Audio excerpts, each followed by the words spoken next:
Hello everybody, and as always I want to welcome you guys back to the shop. I'm sure a lot of you guys have noticed, but I haven't put any new content up in the last couple of months, and to be fair, there's a really good reason for that. I'm not going to get into too much detail, but I do have some very exciting news that I'm going to release here hopefully in the next couple of weeks. But as you can see, today I am going to try to work on Kevin's C10 on this chassis. I'm going to try to get this thing back as a roller. Right now the body is at my buddy's shop. Chris is he's doing all the body work on it, and the progress is going pretty good.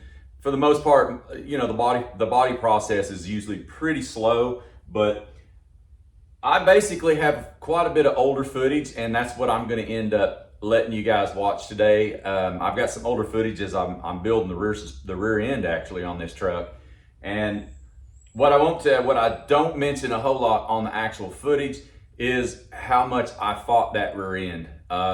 That thing, it fought me tooth and toenail, and I finally was able to get that thing together. So anyway, as you guys are watching that video, I think I'm gonna film out some more stuff, and hopefully I can get this thing built out into a chassis. So anyway, I hope you guys enjoy, and as I always say, I wanna thank you guys for tuning in, and thank you for the support, and hopefully you enjoy what I've put together, and we'll see you on the next one.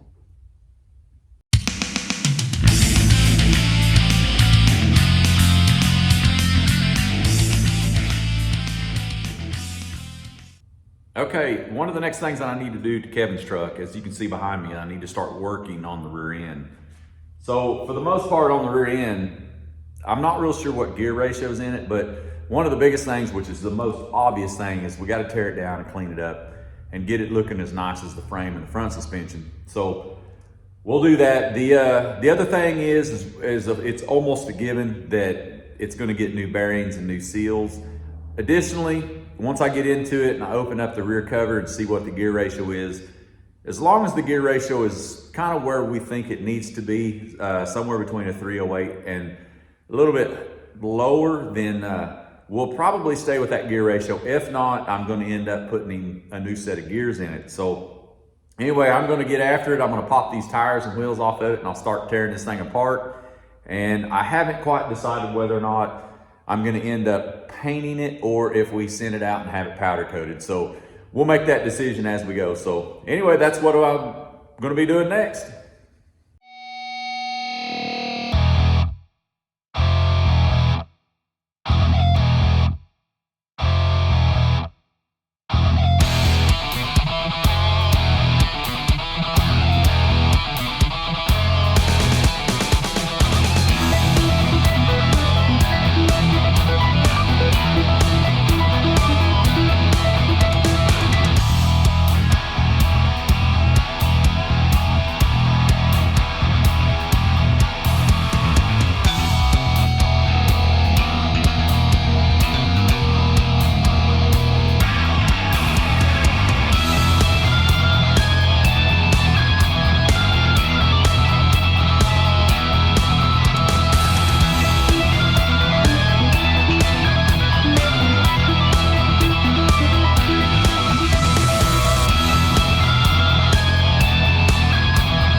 Now that I have the brakes removed, I'm going to pull the cover off the differential off the back. There's a pin in there that we're going to slide out, and that'll help release the axles. We'll get the axles out of the way, and then I can get the backing plates off. So we'll see if we can release the gear oil, and this stuff always smells really, really good. So we can get this cover to come off. Hopefully I got the right wrench. Yes. This comes out.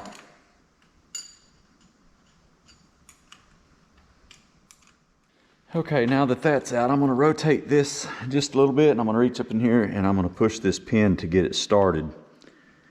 So this pin comes out. What it is these axles, they right up against this pin so they won't come in anymore, but recessed within these gears are what is called the axle C-clips. So we're going to push the axle in just a little bit from the outside, and typically when you do that, these clips will fall out. So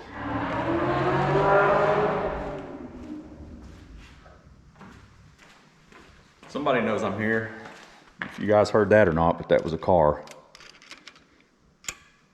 I think I know who it was. Get this clip out of here.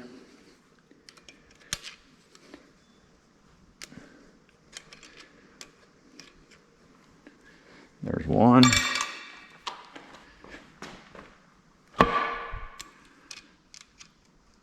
And there's two. Now that those clips are out, we can just slide the axle out of the end of the tube. Usually try to gather them up. I'll stand them right here. Typically have a pretty good oil slick on those. Wipe that off so it don't get all over the floor. With that out of the way, then the backing plate, the rest of the brakes, the emergency brake cable can come off. This stuff, I didn't mention it, but that stuff won't get reused because we are going with a disc brake setup on the back. Axles will probably get reused depending on, yep, they look to be in good shape. So that one's off. May have to give this backing plate just a little bit of a tap. Yep.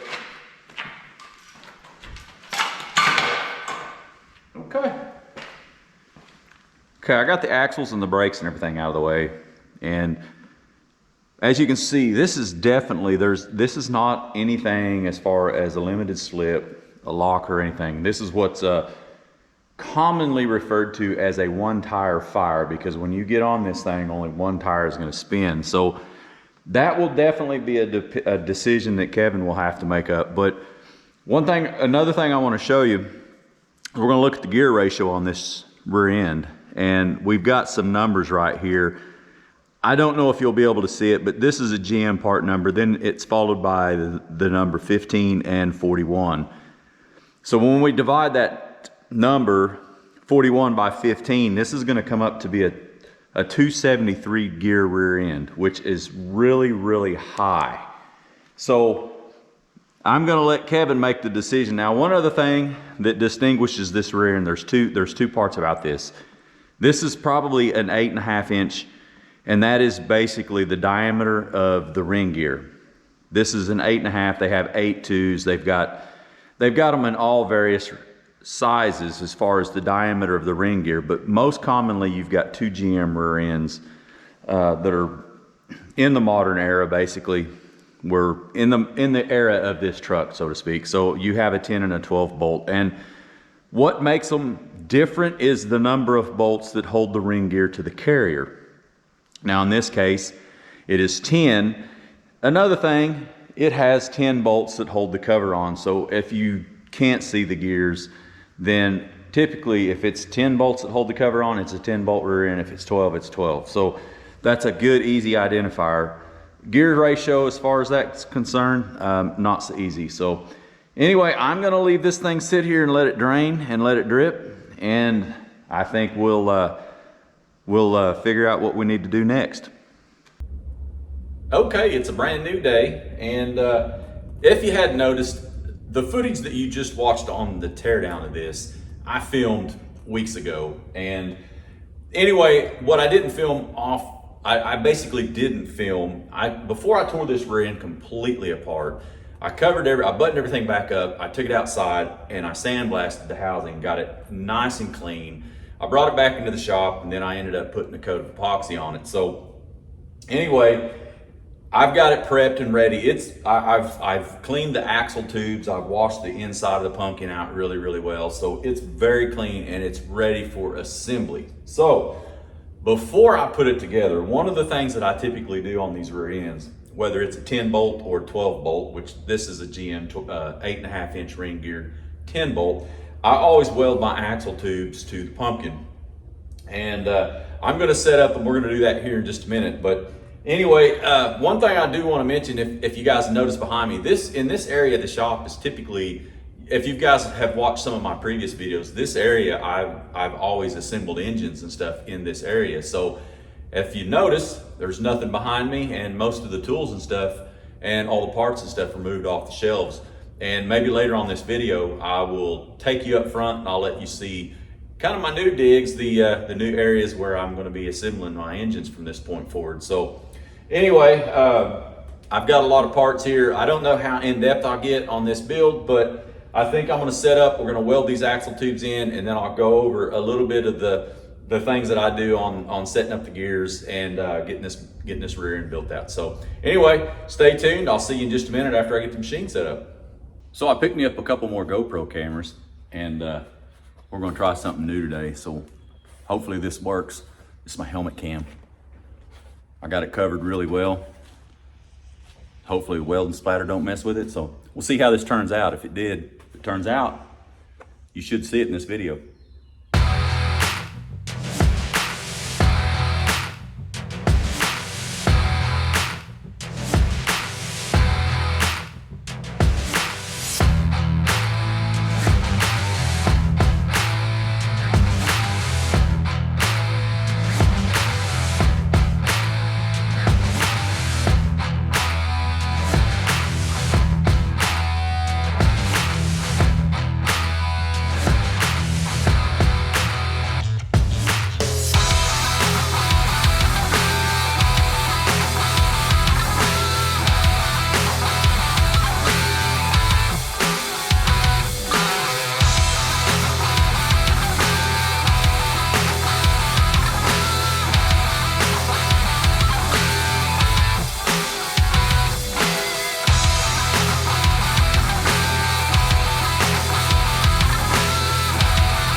Okay, I got the axle tubes welded. They turned out pretty good. Kind of reminded me of my pipe welding days. Both axle tubes are welded. And I went ahead and cleaned the housing again, blew it out real well. And also swept my floor. So I'm gonna get set up and we'll start building this thing. Okay, I have everything kind of laid out on the table and we're gonna get ready for this, but just real quick, I do have a complete assembly kit. Now this kit does not have, it didn't contain the axle bearings, which is not a problem. And I did notice, since I am using a Yukon locker, the ID for my carrier bearings are a little bit too small, so I'll have to get another set of them, which is not a big deal. I ordered this for a factory, basically 8.5 inch ring gear.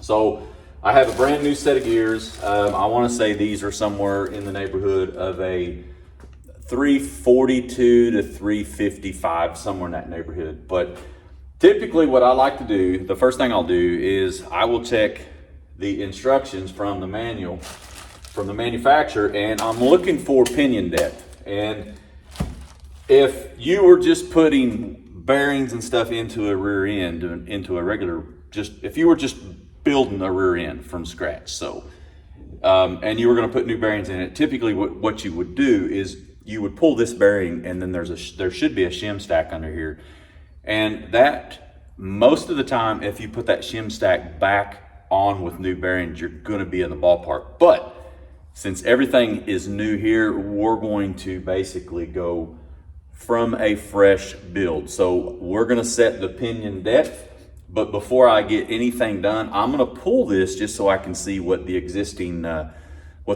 bearing stack, shim stack was. So this is the first time I've got to use this fancy bearing puller. This is a pinion tool that I've purchased quite some time ago. So we're gonna set this thing up, and as you can see, haven't used it that often. We're going to set this thing up, and I'm going to see if I can pull this bearing and see if this thing was worth what I paid for it. So we got that set up like that, and now we're gonna give it some ugga-duggas. Oh, disclaimer. I know I should probably be using an impact socket, but some days you just have to use what you have, so. And wrong direction.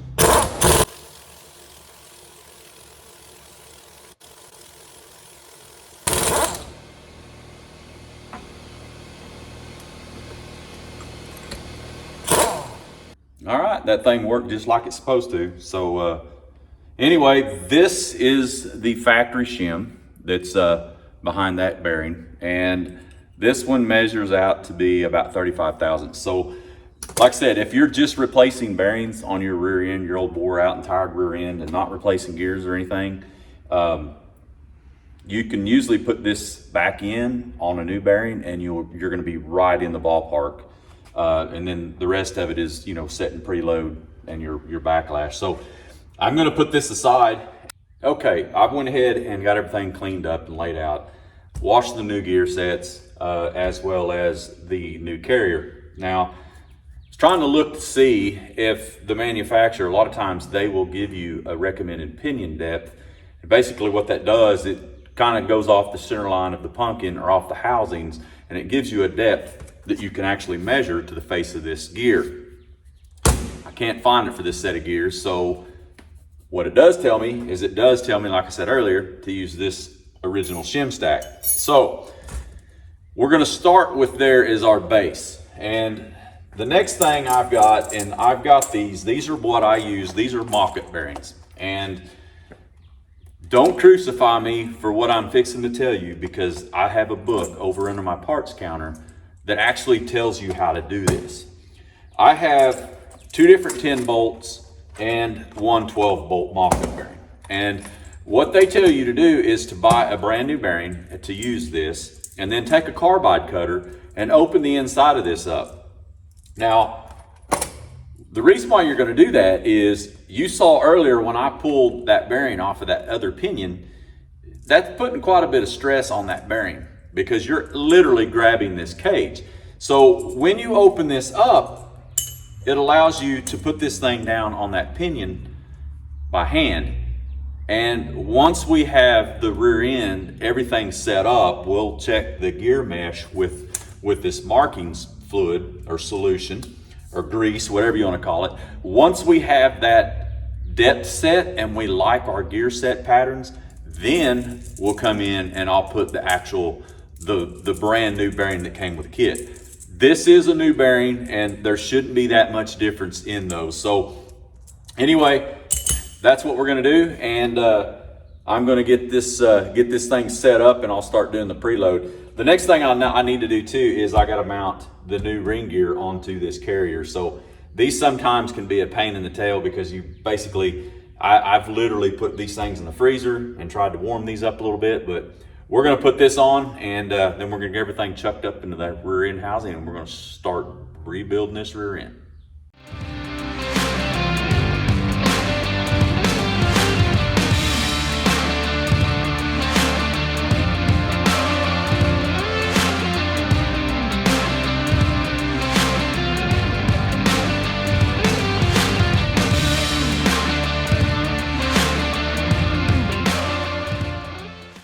Okay, I had to make a trip to the parts store to get the right bearings, and I got those, and as you saw, I got those pressed on. Additionally, I went ahead and I pulled the ring gear onto the carrier. Basically, some of these bolts that you'll run into are right hand and some are left-handed threads. And these, of course, are left-handed threads. So the next thing I'm gonna do, now that I've got this ring gear pulled completely up, is I'll take some Loctite here. I'm gonna Loctite these things on, and then I'm gonna torque these bolts down. I wanna say these are probably about 65 foot-pounds. So I'll verify that, and then I'm gonna torque these. Additionally, in the rear end housing behind me, yesterday I went ahead and got the bearing cups driven into the case. And basically what I do is, I've built enough of these rear ends, I'll take an old set of these bearing cups and I'll just weld the plates on them, and I'll use these as my drivers. These made up pretty good. I don't have a set of actual bushing drivers. I have seal drivers, but I don't have any like bushing drivers. And to be fair, when you press these bearing cups into the housings, they're usually they're pressed in pretty tight. So anyway, I'm gonna get this thing torqued down, and we're gonna stick the pinion in, and then we're gonna start the actual meat and potatoes part of this assembly. Okay, I've got set up just a little bit different. Hopefully you guys will be able to see everything and we can capture what we want to capture. But I said earlier, I got the inner races in the housing, and the next thing we need to do is we're going to set up a preload on the pinion. And initially, I'm just going to give these just a light coat of oil, and we're going to set the pinion in place. And whoops, forgot that bearing comes off that easy. But we're going to set the pinion in place, and I'm not going to use a crush sleeve at this point in the game. So all we want to do is set a preload on this pinion, and what that's going to do is that's going to kind of give us a base point to start everything from. Next thing is I've got the yoke somewhat cleaned up. I'm going to slip it into place, and we're going to put that washer in. I took the nut. This is the old nut, and if you'll notice, I cut the lock off of it, the locking mechanism. That way I don't have to fight it. So all we're gonna do with this is we're gonna set this as basically I wanna have a preload set of about 10 to 14 foot-pounds of torque.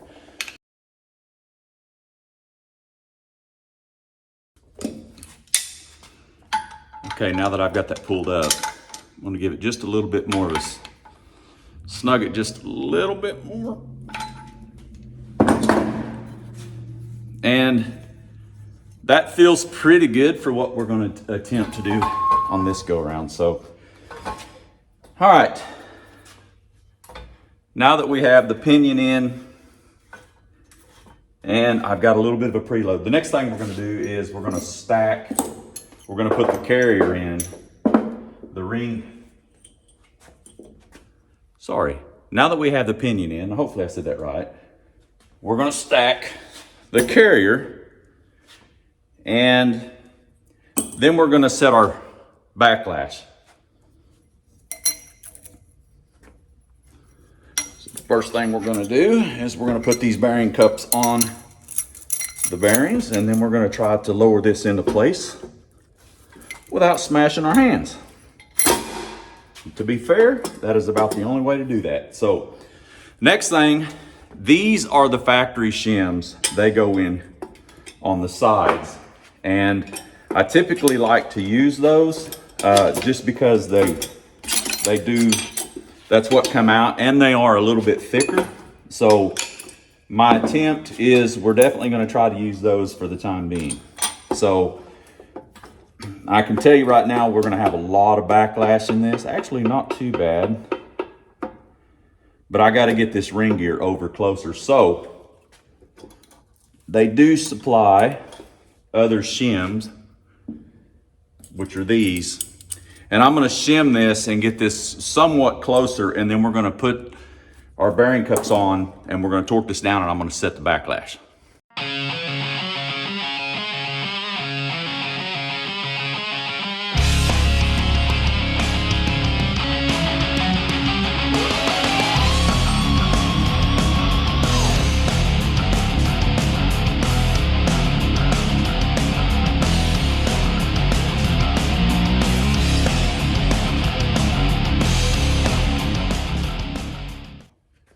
Okay, now that I've got a preliminary setting on the ring gear, we're going to check the backlash. And I want about 8 to 10 thousandths, and it feels maybe that it's a little bit snug. So we're going to try to set up on it, and we're going to see what it actually is. We're just going to put it on the edge of one of the gears. one of the teeth. Now I'm gonna, with the preload on the pinion set, it's gonna pretty well hold into place. So I'm gonna push the ring gear forward, and then I'm going to zero my indicator.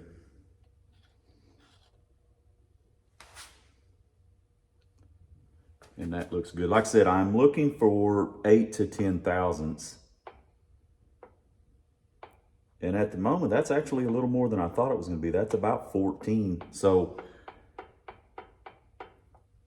anyway, with that being set there, I can shim the ring gear into the pinion just a little bit more. But the next step of this, to be honest, and this is where it gets into the time consuming part. Now, I'm gonna do a preliminary check here in just a minute, but I'm gonna put those some marking on these teeth, and I'm gonna check the mesh between the gears and kind of see if the pinion depth is in deep enough. So I'm gonna do that, and then for the most part, you're just gonna repeat the steps.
Okay, I think I got this thing together, and everything seems to be working pretty good. But in all fairness, man, I walked around this rear end a good couple of 2 or 3 weeks at least. It has been a while since I've messed with this thing, and I'd walk by it and give it the old stare down, and think maybe I finally scared it into submission. But anyway, if you guys will remember, whenever I originally pulled the pinion out of this thing, and I pulled the inward bearing off the pinion, there was a factory shim that started off at about 37 thousandths. So that's pretty much in all the rear ends that I've ever built, I basically have been able to use that shim, and that'd be kind of my starting point. But this one here did not like that. So I could get this thing, I could get my gear, the backlash set where I wanted it.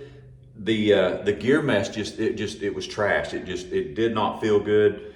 So what I ended up doing is that pinion bearing, that inboard bearing, the shim stack that's behind that, I reduced that down to I think it's about 25 thousandths at the moment. And once I did that, then set the rolling torque. Everything's just kind of mocked up. Got the rolling torque set between, I don't know, 12 and 15 inch-pounds. Then I got my ring and carrier back in here. I've got everything shimmed. Right now I'm sitting at about 9 thousandths backlash. It feels good. The gear mesh feels really, really good. And the paint marking, for the grease paint, the marking actually is acceptable. It's within tolerance. So what I'm gonna do now is I'm gonna take this thing back apart, now that I've got my shims and everything where I want it.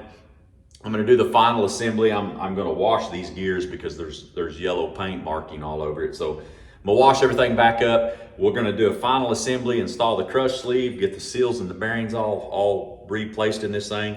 And then I think I'm gonna try to get this thing wiped down and prepped, and we're gonna get some paint on this thing. So that's what's up next, and we'll see you in just a bit.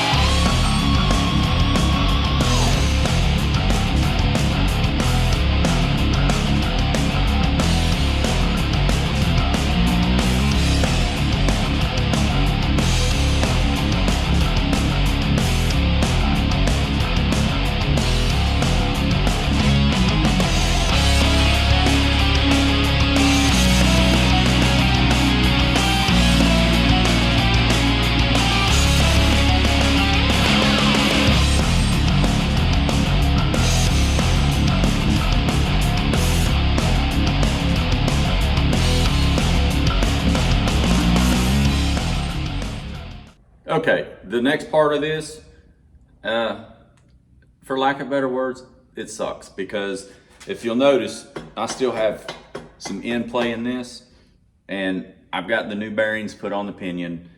I've got the new crush sleeve in, so the next thing I have to do is re-crush that sleeve. And since my impact most of the time isn't strong enough to do this, I'll have to put this thing down in the floor, put my yoke wrench on here, and I'll have to get some long cheater pipes, and I'll have to use the weight advantage. So that's what I got to do next. Once I get this thing crushed, I can get the rolling torque reset again, and once again, then it comes back off, and then I'll put the seal in it. So anyway, that's what I'm going to do next. I'm going to wrestle around with this thing in the floor. So wish me luck.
Okay, I just about forgot one last little bit of a detail.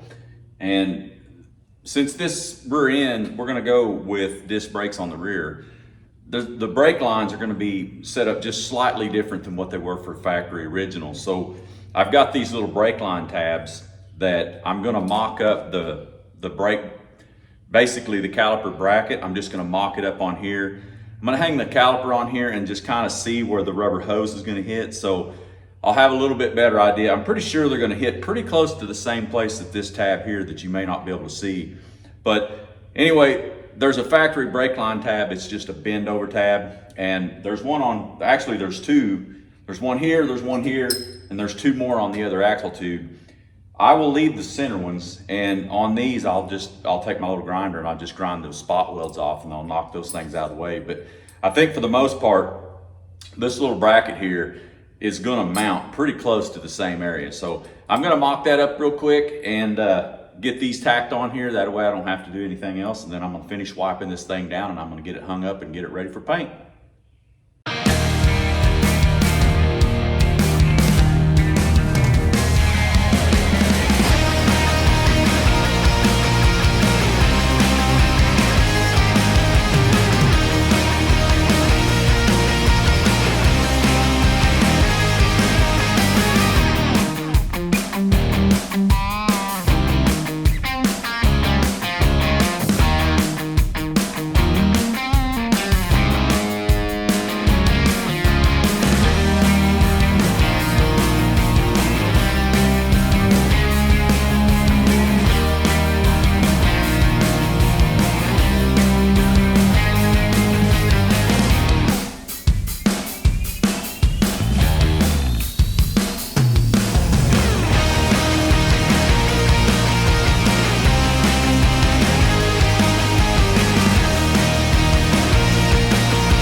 there you have it. Got that thing pretty well put back together.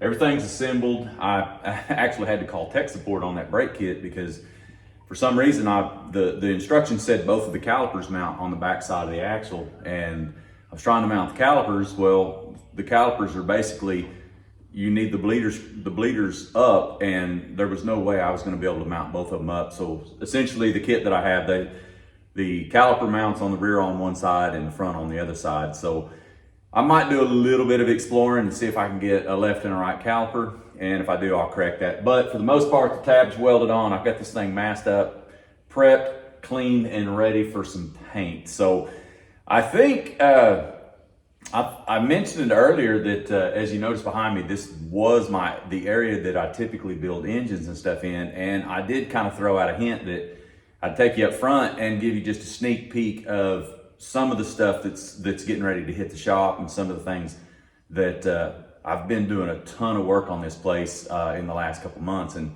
in all fairness, that's some of the reasons why I haven't cut any videos in a while. But anyway, I think I'm gonna turn around, I'm gonna grab the camera, and I'm gonna go up front and I'm gonna show you guys my new digs as far as the area where I'm gonna be assembling my engines now.